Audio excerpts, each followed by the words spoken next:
ఓం శ్రీ మహాగణాధిపతయే నమ. ఓం శ్రీ గురుభ్యో నమ. ఓం నమశివాయ. మార్కండేయ పురాణంలో పిండోత్పత్తిని గురించి చెప్పటం గురించి తెలుసుకుందాము. ఓ తండ్రి, సృష్టిని వృద్ధి చేయుటకు గాను బ్రహ్మచే నిర్మింపబడిన పిండోత్పత్తి క్రమమును చెప్తున్నాను, వినుము.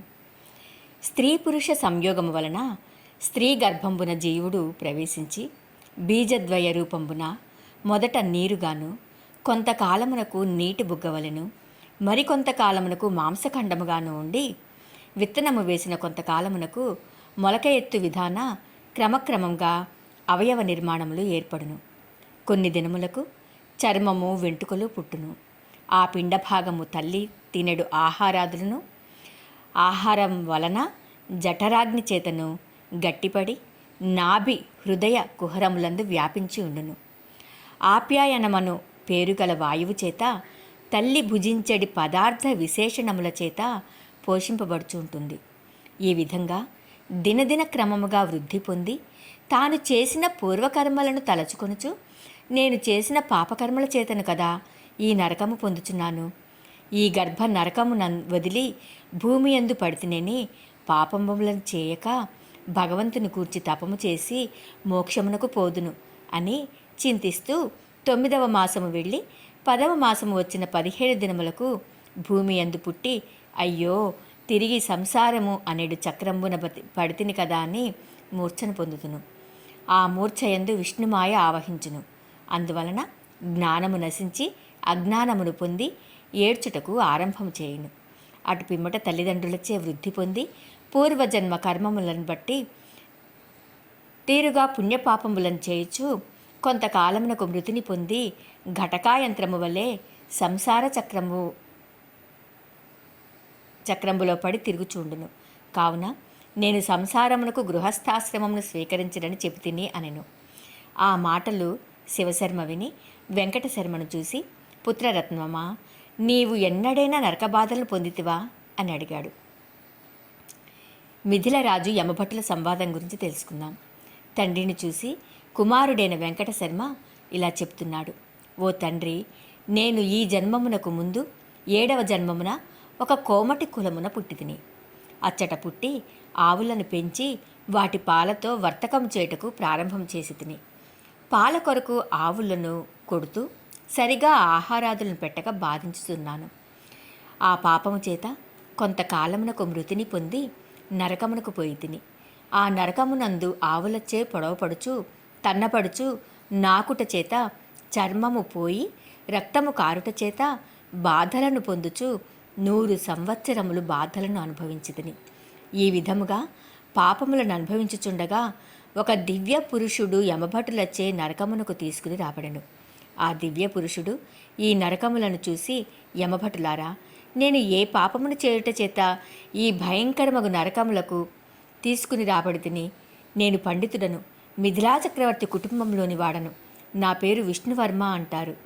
నేను రాజ్యమును పాలించినప్పుడు పక్షపాతం లేక రాజ్యమును పాలించి తిని. అనేక యజ్ఞ యాగాదులను చేసి తిని. యుద్ధకాలమునందు ధర్మమును తప్పి ఎరుగను. దేవతలకు కానీ పితరులకు కానీ ద్రోహము చేసి ఎరుగను. పరస్త్రీ పరధనములను కోరని వాడను. అటువంటి నన్ను ఈ నరకలోకమునకు తీసుకుని వచ్చుటకు కారణమేంటి అని అడిగాడు. ఆ మాటలకు యమదూతలు ఇలా చెబుతున్నారు. ఓ రాజా, నీవు చెప్పిన వాక్యములు యథార్థములే. కానీ నీకు గల 2 భార్యలను సమముగా చూడక 2వ భార్య యందు మోహాధిక్యము కలిగి పెద్ద భార్య యందు ఋతుకాలమునందైనను భోగాది కృత్యములను జరపకపోవట చేత భ్రూణహత్య అను పాతకము నీకు సంభవించింది. ఆ కారణం చేత నీకు నరక దర్శనము చేయించవలసి వచ్చింది. ఇంకా ఆ దోషములు నశించినవి. నీవు స్వర్గమునకు వెళ్ళి సుఖించెదవు కనుక రమ్ము, నిన్ను దేవదూతలకు అప్పగించదునని చెప్పాడు. రాజు ఆ మాటలు విని, యమదూతలారా, ఏ ఏ పాపములను చేసిన వారు ఏ ఏ నరకములు అనుభవించవలనో చెప్పవలసింది అని కోరాడు. ఆ పుణ్యపాపములకు తగిన నరకాల గురించి తెలుసుకుందాం. యమభట్లు చెబుతున్నారు. ఓ రాజా, ఎవరు చేసిన పుణ్యపాపములను వారు అనుభవించక తప్పదు. భూలోకమునందు పరోపకారాయ పుణ్యాయ పాపాయ పరపీడనం అని చెప్పబడి ఉన్నది. ఇతరులకు ఏ విధముగానైనా ఉపకారము చేయుట పుణ్యమనియు మనోవాక్కాయ కర్మలచే ఇతరులకు బాధలను కలిగించుట పాపమనియు చెప్పబడి ఉన్నవి. అన్నదానము చేయువారు, దాహ నక్షత్రముల నుంచువారును ఇటువంటి మంచి గుణములు కలవారు స్వర్గమునంటారు.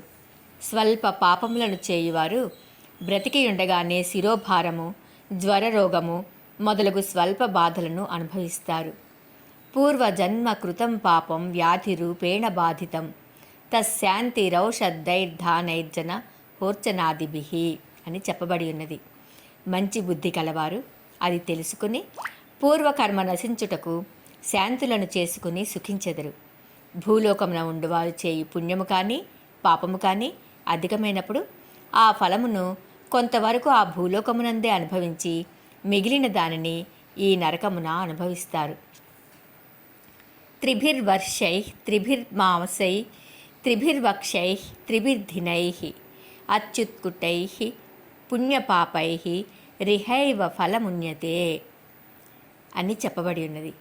అందువలననే బ్రహ్మహత్య, గోహత్య మొదలగు ఘోర పాపములను చేయువారు దాని ఫలితమును వెంటనే అనుభవించి మిగిలిన దానిని అనుభవించుటకు వచ్చెదరు.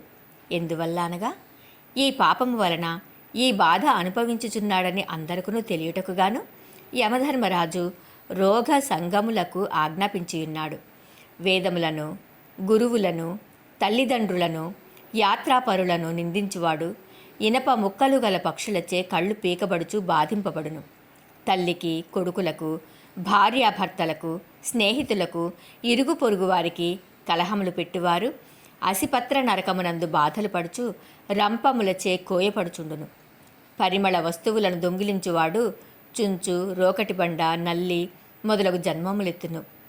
శ్రాద్ధ దివసంబున కర్తచే నియంత్రణ చేయబడి దాని నిరాకరణ చేయువాడు మూత్రపురీషయుక్తమగు నరకంబున నుండును. పంక్తి భేదము చేయువాడు మలభక్షణ అను నరకంబున ఉండును. సాధుజనులను నిందించువాడు బాధించువాడును కుంభీపాకము అను నరకమునందు కాకులు, గ్రద్దలు, పురుగులు మొదలగు వాటిచే పీకి తినబడుచుండును. అందులకే సాధుజన సంతాపం కిమాశ్చర్యం కులక్షయం అని చెప్పబడి ఉన్నది. అటువంటి వారికి కాలక్రమమున వంశాదులు నశించును. దేవ బ్రాహ్మణ వృత్తిఛేదకులు, విద్యాగర్వితులు, ధర్మకంటకులు, హరిహర భేదకులు, కూట సాక్షులు, మిథ్యాపవాదులు, తమ పొట్టను మాత్రమే పోషించుకొనివారు అయిన ఇటువంటి వారిని యమభటులు వారి కండలను కోసి వారినే తినమని మోదుదురు. పగటియందు సంభోగము చేయువారు, పరుల భార్యలను పొందువారు, పరులను తిట్టువారు మొదలైన వారు కాలిన రాళ్లను మోయిచ్చు ఇనుపగదులచే కొట్టబడుచు బాధింపబడుదురు. పాపుల వద్ద ద్రవ్యమును పుచ్చుకుని యాగాదులను చేయువారు నరకమున పురుగులై ఉందురు. స్నేహితులను మోసపుచ్చువాడును, చేసిన మేలు మరచువాడును, ఆపద కాలమునందు రక్షించిన వారికి కీడు తలచిన వాడును, బంగారము దొంగిలించువాడును అనేక సంవత్సరములు ఈ నరకములు అన్నిటి అందు బాధలు అనుభవించును అని యమభటులు చెప్పారు.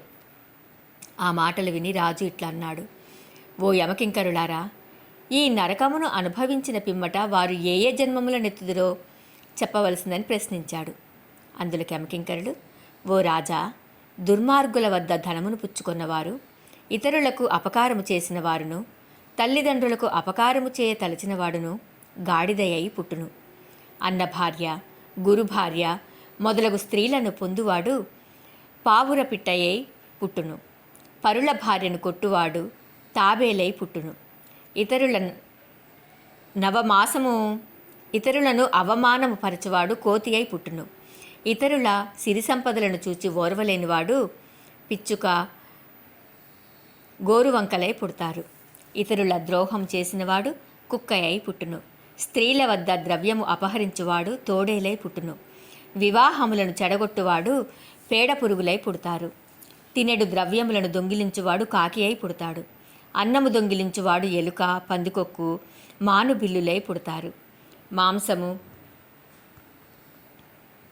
దొంగిలించువాడు డేగ అయి పుడతాడు. బట్టలను దొంగిలించువాడు చిలుక, నెమలి మొదలగు పక్షులై పుడతారు. నీటిని దొంగిలించువాడు చాతక పక్షి అయి పుట్టును.